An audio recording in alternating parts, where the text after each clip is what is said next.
hallgatok. Nézd a hátán is van mintázat, meg az oldalán is. De nézzek, hogy ilyen hosszú óra. Vannak. Mind a kettőnek hosszú óra. Ugye, hogy kiskorú, elgyőjük kiskorú.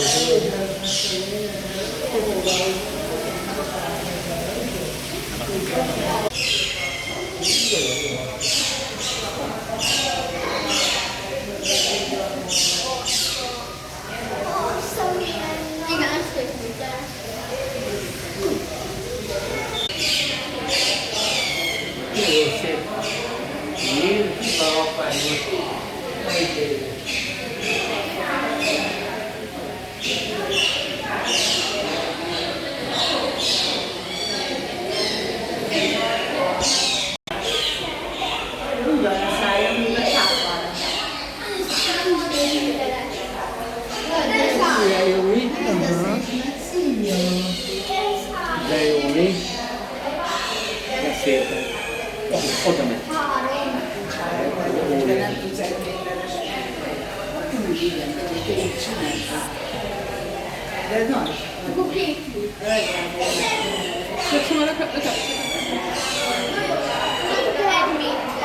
Neked valami nagyon csak a dudónak, te is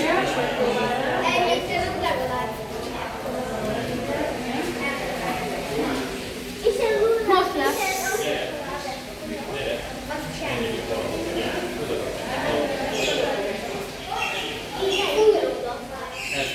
Fiúk, visszaülünk a villámhoz, jó?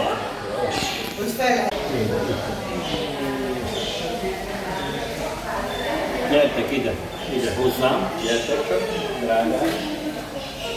Oda álljatok, oda, lefotóznak benneteket, jó?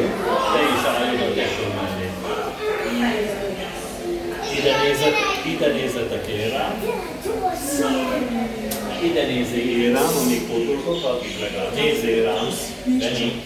Benni. Oké, meg vagyunk.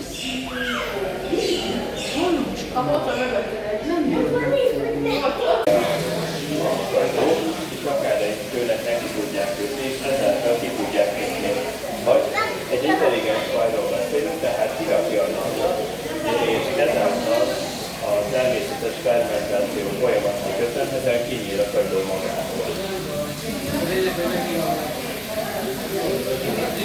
Egy ilyen etetés során fél kiló halat fogyasztanak el a vitáink, ami a méretükhöz képest egyébként szerintem egész sok.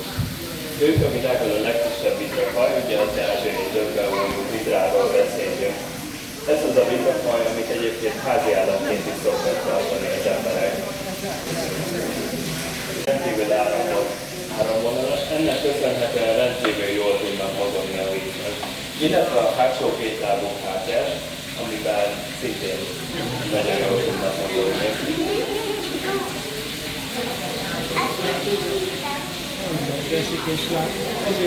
Vagy ott a felhívóban, ami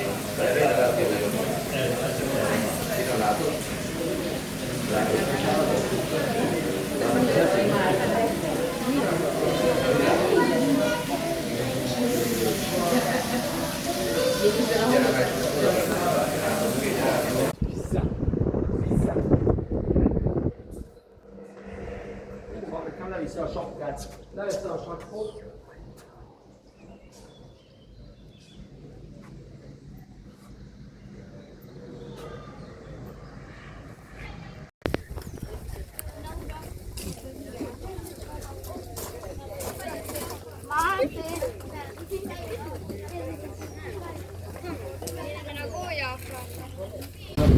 Jó, kint a talán.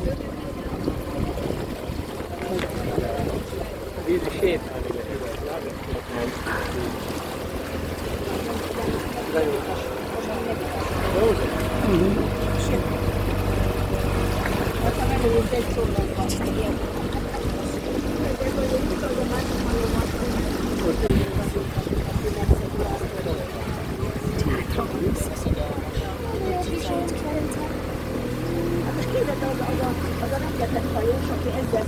de előre a legjobb. Jó, akkor kérjünk oda egy kibart. A 23 lesz. Csak akkor is, addig nem vetődik. Akkor harinám jó, nem? Zengertnek a végéhez, ez itt keresztben Oda is. folyónak egyik mellékvágó, Ez már holták. Hát majd Vannak kicsinyei is, de szépek. Kicsi hagyjuk. Igen, oda néz kis hagyjuk.